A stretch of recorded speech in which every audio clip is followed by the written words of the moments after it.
Hello everyone, स्वागत है आप सभी का लर्निंग बैच यूट्यूब चैनल पर।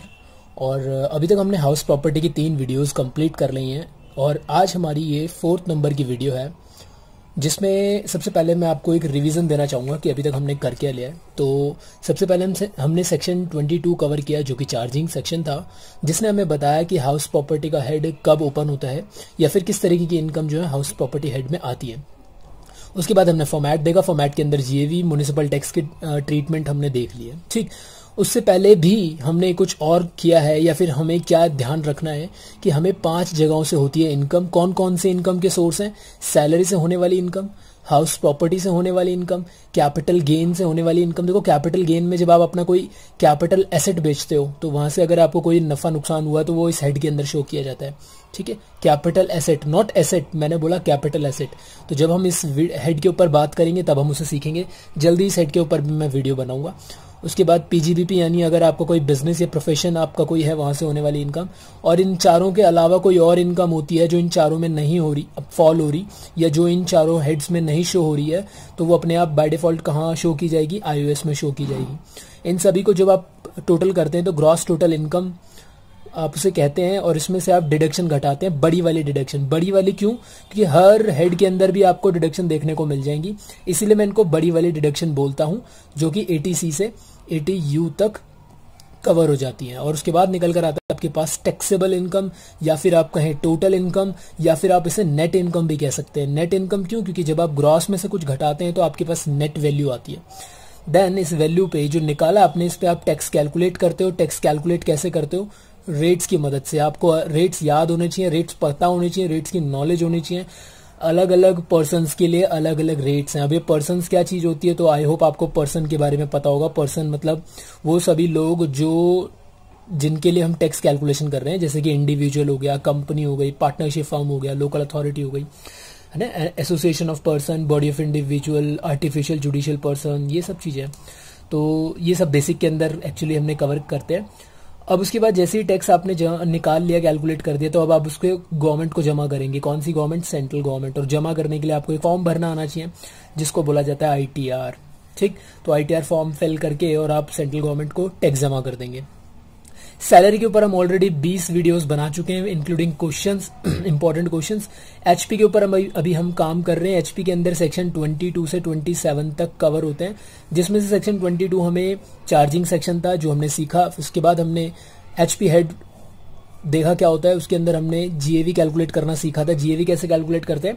MFS, actual rent, higher lower higher, and then उसमें से आप घटाते हैं म्युनिसिपल टैक्स। कब घटाते हैं, क्यों घटाते हैं और कितना घटाते हैं? तो जितना भी आपने पेड कर दिया हो, आप कौन? मकान मालिक उस घर के। तो एज अ ऑनर अगर आपने जितना भी अमाउंट प्रीवियस ईयर में पेड कर दिया है म्युनिसिपल वालों को, तो वो टैक्स सारा आप रिड्यूस कर सकते हो अपने जीएवी में से। और रिड्यूस करना अच्छी चीज है, क्यों? क्योंकि अब आपकी जो एनुअल इनकम है वो नेट में कितनी हो चुकी होगी? कम हो चुकी होगी। ठीक, इसमें से आप 2 डिडक्शन घटाते हैं, 24A एंड 24B। और आज हम इन दोनों डिडक्शंस के ऊपर ही बात करने वाले हैं। और फिर आपके पास निकल कर आता है एचपी से होने वाली इनकम। मैं फिर बता दूं, जो आप रेंट रिसीव्ड कर रहे हैं वो एक्चुअल में जो पैसा मिल रहा है वो इनकम नहीं है। इनकम क्या है? ये है। ये किसकी नजर में इनकम है? सरकार की नजर में। सरकार ने कानून बना रखा है इनकम टैक्स एक्ट 1961। उसके अंदर जो रूल रेगुलेशन लिखे हुए, जो शर्तें लिखी हुई हैं, उनके अकॉर्डिंग जो एचपी इनकम मानी जाएगी वो ये मानी जाएगी। कईयों के दिमाग में आ रहा होगा, यार ये म्युनिसिपल टैक्स इतना ही क्यों घटाने को दिया जा रहा है? तो भैया, जो लॉ मेकर्स थे, जिन्होंने कानून बनाया है, ये तो हमें उनसे ही पूछना पड़ेगा, या फिर हमें उनकी नजर से सोचना पड़ेगा। ठीक है, बिना हेलमेट के अगर 1000 रुपए का चालान लग रहा है तो हम यहाँ पे क्यों लग रहा है 1000 रुपए का, ये बोल ही नहीं सकते, क्योंकि कानून के अंदर 1000 रुपए लिखा है तो फिर 1000 रुपए पे ही करने पड़ेंगे। ठीक है, वो डिबेट का मुद्दा वहां पे नहीं है, क्योंकि कोई भी कानून है, आपको पता है, पार्लियामेंट के अंदर बनाया जाता है, और पार्लियामेंट में हर सेक्शन के ऊपर डिबेट होती है। ठीक है, अपोजिशन सरकार हर सेक्शन पर डिबेट करती है कि ये सेक्शन में ये गलत है, वो गलत है, तब जाके एक कानून इंडिया के अंदर जो है लागू किया जाता है। क्लियर है? तो सेम जो भी चीजें हैं वो कहीं ना कहीं मैं अपने घर से नहीं बोल रहा, मैं अपनी तरफ से नहीं बोल रहा, मैं वो सारी चीजें कहीं ना कहीं कानून के अंदर लिखी हुई उन्हीं के अकॉर्डिंग बोल रहा हूँ। और हो सकता है कि आप लोग ज्यादा ही अपडेट होते हो, या आपके घर में कोई इनकम टैक्स जानता है और वो मैंने कुछ बताया है और वो आपको उससे कुछ एडवांस बता दे, तो उस चीज से भी आपको डरना नहीं है, या फिर उस चीज से अपने आप को अफेक्ट नहीं करना। वाई? बिकॉज क्योंकि मैं जो आपको बता रहा हूँ आपके सिलेबस के पॉइंट ऑफ व्यू से बता रहा हूँ। रियल मार्केट में क्या चीज कितनी है, क्या लिमिट कितनी है, वो सब चीज़ें मैं आपको नहीं बता रहा यहाँ पर। क्लियर है? अब चलते हैं आगे। तो आज की वीडियो में हम सेक्शन 24A और 24B के बारे में बात करेंगे। ठीक, तो सबसे पहले तो मुझे 24A ही बताना आपको। तो मैंने लगा दिया यहाँ पे डिडक्शन अंडर सेक्शन 24A। देखो, ये आपका मान लीजिए घर है, आप इसके ऑनर हो, मकान मालिक हो, और आपने इसे रेंट पर दे रखा है। इनकम आनी शुरू हो गई आपको, लेकिन आपने इस घर के ऊपर कई सारे खर्चे भी तो करे होंगे। खर्चे अगर आप गिनवा दो थोड़े से, जैसे कि आपने रिपेयर का खर्च किया होगा, वाइट वॉश का खर्च किया होगा, इंश्योरेंस का खर्च किया होगा, और भी डिफरेंट छोटे मोटे खर्चे किए होंगे। भाई जब आपने रेंट पे दे रखा है तो जो किराएदार है वो कुछ तोड़ फोड़ भी रहा होगा, तो उसकी मरम्मत वगैरह बहुत सारे खर्चे हैं। मान लो आपकी ये लिस्ट है खर्चों की, जो भी आपके ये खर्चे हैं। अब ऐसी एक दूसरे भाई साहब है, उनका भी अपना घर है, किराए पर दे रखा है, उन्होंने बस इतने खर्चे किए, आपने ज़्यादा किए, उस बंदे ने कम किए हैं। ऐसी कोई और होगा, उसने और लंबी लिस्ट लेके गवर्नमेंट के पास पहुंच गए आप सब कि भाई हमारे जो खर्चे हैं इनके हमें डिडक्शन चाहिए, क्योंकि ये जो इनकम हो रही है, इस इनकम को कमाने के लिए हम इस घर पे खर्च भी तो कर रहे हैं। सरकार ने कहा डू नॉट वरी यार, टेंशन क्यों ले रहे हो, आप ये खर्चों की जो लिस्ट लाए हो ना, इसको हमें मत दिखाओ, इस लिस्ट को हमें मत दिखाओ। आप क्या करो, जब आपने जीएवी निकाला, उसमें से एक खर्चा, देखो खर्चा तो म्युनिसिपल टैक्स भी था, म्युनिसिपल टैक्स भी तो आपने पेड ही करा था, तो वो वाला खर्चा तो आप जीएवी में से घटा चुके हो। चलो ठीक है, एक खर्चा तो घटाने को दे दिया। फिर आपका निकल कर आया एनएवी। अब सरकार बोलती है बाकी जो ये बचे कुछ खर्चे हैं ना, चिल्लड़ वाले खर्चे जितने आप हमें दिखा रहे हो साल भर में जो किए हैं, इनको घटा लो 24A के अंदर। वाओ, तो अच्छी बात है। तो सरकार कहती है देखो एक कंडीशन है, लेकिन जितने आपने एक्चुअल में खर्च करे ना उनको मत घटाओ। आप कितना घटाओ? 30%। किसका 30%? जो भी आपका एनएवी निकल कर आया, मतलब जितना भी आपका एनएवी निकल कर आया उसका फ्लैट 30% आप क्या घटा लो, खर्चों के लिए जितनी भी है सारी डिडक्शन के नाम 24A के नाम से खर्चे घटा लो। क्लियर है? तो मान लीजिए आपका एनएवी अगर 1 लाख रुपए आता है तो 30,000 रुपए तो आप सीधे यहीं यूं ही घटा लोगे। और फिर 24B अलग बच रहा है, अभी उसके बारे में भी बात करेंगे। तो 24B मान लो अभी हमें ये लाइन में हटा देता हूँ, 24B नहीं आता तो एचपी इनकम कितनी आ जाएगी? 70,000 आ जाएगी, मोटी मोटी अगर हम कैलकुलेशन करें। ठीक, तो 30% हर किसी के लिए। किसका 30% रहेगा? एनएवी का 30% रहेगा, एनएवी का 30% रहेगा। तो 30% हर किसी के लिए, चाहे किसी ने खर्च कम करे हो, ज्यादा करे हो या ना भी करे हो, वो 30% अपनी एनएवी को रिड्यूस कर सकता है। ये 30% क्या बता रहा है कि जो आपका नेट एनुअल वैल्यू आया है ये 30% से कम हो जाएगा। अभी क्यों कम हो जाएगा? तो जितने भी आपने घर के ऊपर खर्च किए हुए उनके रिगार्डिंग ये कम हो जाएगा। अब मान लो आपका जो 30% निकल कर आ रहा है, एक्चुअल में खर्चे 30,000 से ज्यादा थे, तो वो आपकी हेडेक है। सरकार कहती है हमें इससे लेना देना नहीं है, आपकी जितनी एनुअल वैल्यू बन रही है घर की उसका 30% आप घटा लो खर्चों के नाम से, दैट्स इट। मतलब एक पॉइंट और बनता है कि इग्नोर करो जितने भी आपने एक्चुअल में घर के ऊपर क्या किए हुए, खर्च किए हुए। तो ignore all actual expenditures on such house property, expenses on such house property, जो भी उस हाउस प्रॉपर्टी पे आपने एक्चुअली में एक्सपेंसेस किए हुए हैं उन सभी को आपको इग्नोर करना है। क्वेश्चन में कई बार गिवन होगा कि मिस्टर ए है, उसको इनकम हो रही है यहाँ से और उसने घर में खर्च किया रिपेयर का, वाइट वॉश का, दिवाली में उसने सफेदी करवाई वगैरह वगैरह, ये सब खर्चों की लिस्ट दे देगा।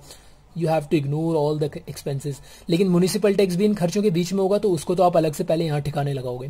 सही है? तो म्युनिसिपल टैक्स के लिए जगह ये रही। इसके म्युनिसिपल टैक्स के अलावा जितने भी खर्च के घर के ऊपर खर्चे हैं उनके लिए जगह कहाँ है? 24A के अंदर जगह है। तो फिर 24B भी तो है। अब इसमें कौन सा खर्चा आएगा? तो इसमें आएगा एक स्पेशल खर्चा। लेकिन 24B बताने से पहले मैं आपको एक क्वेश्चन करवाऊंगा जिसमें 24A का आपको थोड़ा सा कुछ आइडिया मिलेगा। उससे पहले अगर आप चाहें तो यहाँ पे 24A के बारे में नोट लिखा हुआ है मैंने, तो यहाँ पे आप इसे स्क्रीनशॉट ले सकते हैं, जिसमें वही सारी बातें मैंने बोली है जो मैंने अभी बताई है। इससे हाँ, इसमें एक नई चीज़ छूट गई। क्या रह गई इसमें चीज़? ये वाला यहाँ से ये एक्चुअली शुरू, ये दोनों डिडक्शन 24A 24B, उसके बारे में 24A के बारे में यहाँ स्टैंडर्ड डिडक्शन इसे कहा जाता है। ये सैलरी के अंदर भी हमने देखा था, वहाँ पे 40,000 की जो आपको बार बार फिक्स डिडक्शन मिल रही थी हर किसी को। स्टैंडर्ड का मतलब ही अपने आप में एक फिक्स होता है, तो फिक्स डिडक्शन आपको मिल रही है 30% या फ्लैट रेट की डिडक्शन 30% आप इसे बोल सकते हैं। तो इस डिडक्शन का नाम क्या रहेगा? Standard deduction. ये चीज़ आपको थोड़ी सी ध्यान रखनी है। Standard deduction under section 24A, that is 30% of the NAV, and we have to ignore all the actual expenses which are incurred on house property. Clear है? अब चलते हैं एक एग्जाम्पल की तरफ। यहाँ पर मैंने आपके लिए एक एग्जांपल लिया हुआ है, question actually. Jenny has 3 houses in Mayurvihar phase 3 and which were let out during the previous year. पिछले प्रीवियस ईयर में उन्होंने क्या कर रखा था, किराए पर दे रखा था, लेट आउट पे दे रखा था। घर नंबर 1, 2, 3। तो municipal value, standard rent, fair rent, actual rent, MFSAR, इन चारों से तो आप जीएवी निकाल दो। मैं आशा करता हूँ कि आपको जीएवी निकालना आ चुका है और आप इन चारों की मदद से जीएवी आराम से कैलकुलेट कर लेंगे। सबसे पहले आपको फॉर्मेट बनाना होगा कुछ इस तरीके से। तीनों घर मैंने लिए हुए, MF दोनों में से हायर जो आया उसको SR से कंपेयर करो, दोनों में से लोअर जो आया उसको AR से कंपेयर करो। ओहो, यहाँ लाइन मुझे नहीं खींचनी चाहिए थी, ये लाइन मैंने गलत खींच दी है, बल्कि ऊपर होनी चाहिए थी। ठीक है, कोई बात नहीं, इसको माय मिस्टेक, इसको ऊपर कर लेते हैं। ये लाइन यहाँ क्लोज नहीं होनी चाहिए, ये गलत कर दिया मैंने, ये लाइन छोड़ देते हैं। लोअर और एक्चुअल रेंट को कंपेयर करोगे तो आपके पास निकल कर आएगा जीएवी, इसे यहाँ खींचना चाहिए था। एंड देन जीएवी में से म्युनिसिपल टैक्स घटेगा, फिर एनएवी आ जाएगा। 2 डिडक्शन घटती हैं, 24A, 24B and HP income आपकी कैलकुलेट हो जाएगी। मैं आपको घर 1 करके दिखा रहा हूँ, घर 1 का जीएवी निकाल रहा हूँ। तो म्युनिसिपल वैल्यू कितना है, फेयर रेंट कितना है, फटाफट से आप लोग अपना फॉर्मेट बनाओ और इन चीज़ों को भर के मुझे पहले घर का जीएवी निकाल कर दो फटाफट से। मैंने पहले घर का जीएवी निकाल दिया है, देख लेते हैं फटाफट से कैसे निकला है। तो क्वेश्चन में म्युनिसिपल वैल्यू थी आपकी 1,80,000, मैंने शॉर्ट में लिखा हुआ है। फेयर रेंट था आपका 2 lakh, whichever is higher 2 lakh. Standard rent आपको गिवन ही नहीं था, whichever is lower 2 lakh, again lower 2 lakh ही रहेगा इसमें से। एक्चुअल रेंट 25,000 रुपये पर मंथ था। अगर आप थोड़ा ध्यान से फोकस करें तो actual rent received 25,000 per month इस केस में था। मैं उन दोनों की बात नहीं कर रहा। तो 25,000 इंटू 12, क्योंकि पूरे साल किराए पर रहा है, तो पूरे साल में कितना किराया बन गया आपका 3 लाख। और whichever is higher, GAV higher होगा लास्ट में, तो इनमें से 3 लाख हायर आ रहा है। ठीक, अब नीचे चलते हैं क्वेश्चन में, आगे क्या बोला हुआ म्युनिसिपल टैक्स के बारे में बोलता है 10%। तो हमें पता होना चाहिए म्युनिसिपल टैक्स जब 10% बोलता है तो किसका 10%, म्युनिसिपल वैल्यू का 10%। तो इस केस में जो 10% आएगा वो 1,80,000 का आएगा, यानी हर किसी के लिए वो 10% ही है। लेकिन यहाँ पे एक स्पेशल बात बोल दी, ड्यू हुआ है लेकिन पेड नहीं हुआ। और म्युनिसिपल टैक्स तभी घटाते हो जब पेड हो चुका हो, यानी ये पेड बेसिस पे घटाया जाता है। दूसरे में था 2500 पेड बाय टेनेंट, 2500 किराएदार ने पे करे, तो मतलब बाकी जो है वो ऑनर ने पे करे होंगे, तो ऑनर वाला पार्ट घटाया जाता है। तो पहले तो आप पता कर लेना, दूसरे वाले घर की बात कर रहा हूँ कि पहले 10% आ कितना रहा है। तो इसका 10% 40,000 आएगा। 40,000 में से 2500 किराएदार ने उसने पे कर दिया, टेनेंट ने, और बाकी जो बचा है वो मकान मालिक ने पे करा। तो उस हिसाब से आप यहाँ डील करेंगे। सेम यहाँ पे 1/5 किसने पे करा है, टेनेंट ने। तो 4/5 जो बचेगा, किसका 4/5, जो म्युनिसिपल टैक्स आएगा। पहले तुम निकालो म्युनिसिपल टैक्स कितना है थर्ड केस में, 10% ऑफ विच किसका, ऑब्वियस है म्युनिसिपल वैल्यू का 10%, 8,000 आएगा। 80,000 है ना, 8,000 का 1/5 तो टेनेंट ने पे करा है, तो बाकी जो बचा हुआ है 4/5 जो हिस्सा है वो मालिक ने पे करा है। तो अब मालिक वाला अमाउंट यहाँ से घटा लेंगे। तो अभी तो मैं पहला केस आपको बता रहा हूँ, ड्यू हुआ बट नॉट पेड, तो आपको घटाने को मिलेगा ही नहीं। आपकी एनएवी कितनी आ जाएगी, 3 लाख। और क्वेश्चन में क्या डेटा दिया हुआ है, following are the expenses incurred during the previous year on this house. तीनों घरों में ये खर्चे हैं। रिपेयर 6,000, 4500, 2,000। व्हाइट वॉश दिवाली पे कराया 2500, इसने इस वाले घर में नहीं करवाई सफेदी, इसमें 3,000। तो मैंने कहा था आपको जो भी घर के ऊपर खर्चे आपको दिखेंगे उन्हें करेंगे इग्नोर। वाई, बिकॉज 24A के अंदर हम 30% फ्लैट घटा लेते हैं किसका, एनईवी का। तो 30% इसका निकाल के दे दो मुझे, कितना आ रहा है, यह आएगा आपका 90,000 रुपए के आप खर्चे आराम से घटा सकते हैं। 24B अभी हमें आता नहीं है और इसके बारे में इन्फॉर्मेशन थी भी नहीं। तो एचपी इनकम कितना आ जाएगा आपका, निकाल के बताओ फटाफट। तो आपका एचपी इनकम आ जाएगा लगभग 2,10,000। तो ऐसे ही आप दोनों घरों के भी निकाल सकते हैं। तो मेरा ये 2,10,000 रुपये आया किस हाउस 1 का एचपी इनकम। ठीक, अब बचता है कौन सा, 24B। तो इस वीडियो के अंदर मैं 24B पूरा तो नहीं बताऊंगा, लेकिन आपको हल्की सी झलक दिखा दूंगा कि 24B एक्चुअली में है क्या, ताकि जो वो हमारा फॉर्मेट है वो पूरी तरीके से कंप्लीट हो पाए। आई होप आपको 24A समझ में आ गया है। 24A कुछ भी नहीं है, बस 30% ऑफ एनईवी हर किसी को, हर ओनर को अपने घर में 24A घटाने को मिल जाएगा, चाहे उसने खर्चे करे हों या ना करे हों। क्वेश्चन में अगर खर्चे दिए हैं तो आप उसे इग्नोर करेंगे। ठीक है, चलते हैं 24B की तरफ। तो 24B की जो डिडक्शन है वो हमें कब मिलती है, क्यों मिलती है और कितनी मिलती है, इसके बारे में थोड़ी सी बात कर लेते हैं। मान लीजिए आपका ये घर है और आपको यहाँ से कमाई हो रही है, रेंटल इनकम आ रही है। ठीक है, आपके कई सारे खर्चे हो सकते हैं, जैसे कि म्युनिसिपल टैक्स का खर्चा था, उसके लिए तो एक अलग ही जगह थी। आपके छोटे छोटे और भी कुछ खर्चे थे, इन सब के लिए भी जो है 24A के अंदर आपको घटाने को इनको अलाउ कर दिया, लेकिन कंडीशन के साथ 30%। इस वाले खर्चे को कहाँ घटाने को अलाउ कर दिया, जीएवी में से। इन वाले खर्चों को 24A के अंदर। लेकिन एक और स्पेशल आपका खर्चा होता है, वो देखो कौन, हर किसी के साथ नहीं होगा ये खर्चा। अगर आपने इस घर पे, सोचो ध्यान से, सुनो मेरी बात, अगर आपने इस घर पे लिया है लोन, मतलब इस घर को आपने बनाने के लिए या खरीदने के लिए लोन लिया था, तो आप हर साल इसकी ईएमआई पे कर रहे होंगे। मेरी बात सुनना ध्यान से, हर साल इसकी आप ईएमआई पे कर रहे होंगे, और ईएमआई के अंदर प्रिंसिपल अमाउंट भी होता है और ईएमआई के अंदर इंटरेस्ट अमाउंट भी होता है। तो प्रिंसिपल अमाउंट तो वही हो गया जो आपने लिया था, लेकिन आपकी पॉकेट से जो एक्स्ट्रा में जा रहा है वो है इंटरेस्ट। तो इंटरेस्ट भी यहाँ पे एक एक्सपेंस है जो इस घर के ऊपर किया जा रहा है। उसको इन छोटे चिल्लड़ वाले खर्चों में शामिल नहीं किया, उसको एक अलग से स्टेटस दिया, अलग से जगह दी है इंटरेस्ट के नाम से, ठीक। क्योंकि देखो जरूरी नहीं है कि हर कोई लोन लेके ही घर बना रहा हो, और अगर बना रहा है तो ऑब्वियस है फिर वो इंटरेस्ट चुका रहा होगा, और जितना भी वो इंटरेस्ट चुका रहा है उस खर्चे को वो कहाँ घटा सकता है, 24B के अंदर। तो हमारा एक खर्चा ये, कुछ छोटे वाले खर्चे ये, और एक स्पेशल खर्चा इंटरेस्ट वाला ये। तो 24, जैसे 24A स्टैंडर्ड डिडक्शन थी, उसका नाम था स्टैंडर्ड डिडक्शन, तो इस डिडक्शन का नाम क्या हो जाएगा, interest on borrowed capital. Borrowed capital, मैं थोड़ा ऐसे लिख देता हूँ फास्ट। तो इंटरेस्ट बोरोड कैपिटल, यानी जो उधार ली गई कैपिटल है उस पर अगर आप इंटरेस्ट चुका रहे हो तो उस इंटरेस्ट को आप 24B के अंदर घटा सकते हो, बशर्ते कि ये जो कैपिटल है किस चीज के लिए ली हो, फॉर एक्विजिशन या फिर कंस्ट्रक्शन। आपने एक्वायर करने के लिए, घर को बाय करने के लिए, परचेज करने के लिए, या फिर घर की कंस्ट्रक्शन के लिए आपने ये लोन लिया हुआ है। एक्विजिशन के लिए या तो कंस्ट्रक्शन के लिए अगर आपने लोन लिया हुआ है उधार, या लोन लिया हुआ, जो उधारी लेते हैं, लोन लिया हुआ है, तो उस लोन पर जो आप इंटरेस्ट पे कर रहे हो उस इंटरेस्ट को आप 24B के अंदर रिड्यूस कर सकते हो। क्लियर है? तो इस वीडियो के अंदर मैं आपको 24B का जो है स्टेटस नहीं बताने वाला, लेकिन इतना बता दूं कि यार ये 24B ना हमारे हाउस प्रॉपर्टी हेड की पता क्या है, बिल्कुल आपने सही पढ़ा, जान। अगर आपने 24B नहीं सीखा तो मतलब आपने हाउस प्रॉपर्टी हेड बिल्कुल नहीं सीखा, क्योंकि ये टॉपिक, ये जो पॉइंट है 24B का, ये सीखना बहुत जरूरी है। और आप कहाँ से सीखेंगे, तो इसके लिए आपको कुछ नहीं करना, ऊपर आई बटन पर अभी आपको यहाँ पे लिंक आ रही होगी, वहां पर 24B के लिए मैंने अलग से वीडियो, स्पेशली 24B के लिए वीडियो ऑलरेडी पहले से बना के डाली हुई है, आप उसे देखेंगे पहले 24 इस वीडियो को देखने के बाद, ठीक।